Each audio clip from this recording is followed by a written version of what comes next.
The Empty Pot, a story of ancient China. By royal proclamation, the Emperor of China announced a contest to decide the heir to the throne. The emperor was old and he had no son, and because he had been a plant lover for many years, he declared that any boy who wanted to be king should come to the palace to receive a royal seed. Whichever boy could show the best results in 6 months would win the contest and become the next to wear the crown. You can imagine the excitement. Every boy in China fancied himself likely to win. Parents of boys who were talented at growing plants imagined living in splendor at the palace. On the day the seeds were to be handed out, the crowds were thick with hopeful boys thronging to the palace. Each boy returned home with one precious possibility, a seed in his palm. And so it was with the boy Jun. He was considered the best gardener in his village. His neighbors fought over the melons, bok choy, and snow peas that flourished in his patch. Anyone looking for Jun would probably find him bobbing between the rows, pulling out new weeds, moving one sapling over to catch the morning sun, transplanting another to the shade. He carefully carried the emperor's seed home, holding it securely in his hand so it would not fall, but not so tightly that it might be crushed. At home, he spread the bottom of a flower pot with large stones, covered the stones with pebbles, and then filled the pot with rich black moist soil. He pressed the seed an inch below the surface and covered it with light soil. Over the next few days, Jun, along with every boy he knew and hundreds he did not know, watered the pot every day and watched for the telltale sprouting of the first leaf as it burst through the surface. Chiyun was the first boy in Jun's village to announce that his seed was sprouting, and his announcement was met with whoops and excitement and congratulations.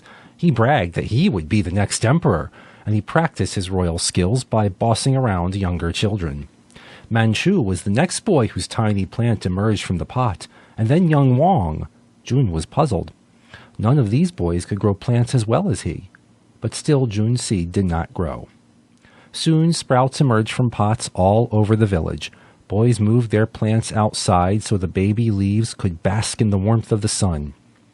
They built stone fences around their pots and zealously guarded them from mischievous children who might accidentally, or not so accidentally, topple them over.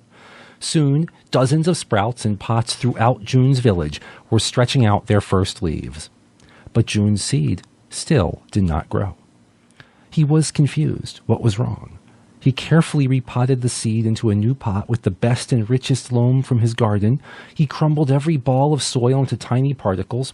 He gently pressed in the seed. He kept the top moist. He watched the pot every day. Still, Jun's seed did not grow.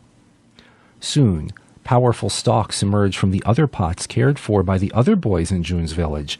Jun was thrown into despair. The other boys laughed at him. They started to mockingly say, as empty as Jun's pot, if there were no treats in their pockets or if they had finished their bowls of rice. Jun repotted his plant again, this time sprinkling dried fish through the soil as fertilizer. Even so, his pot did not grow. 6 months passed. The day approached when the boys were supposed to bring their plants to the palace for judging. Chiyun, Manchu, and Wang, and hundreds of other boys cleaned their pots till they shone. They wiped the great leaves till the green veins glistened. They prepared themselves by dressing in their finest clothes. "What will I do?" said Jun to his parents as he gazed out the window at the other boys preparing their triumphant return to the palace.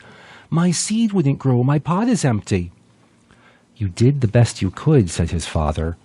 And his mother added, "Jun, just bring the empty pot to the emperor.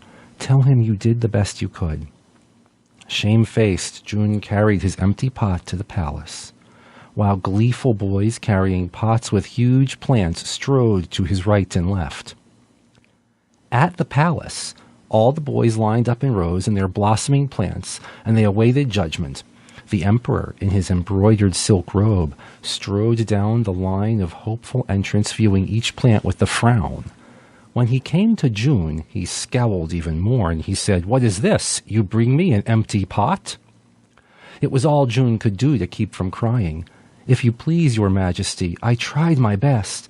I planted your seed, I used the best soil I could find. I kept it moist. I washed it every day. When the seed did not grow, I repotted it.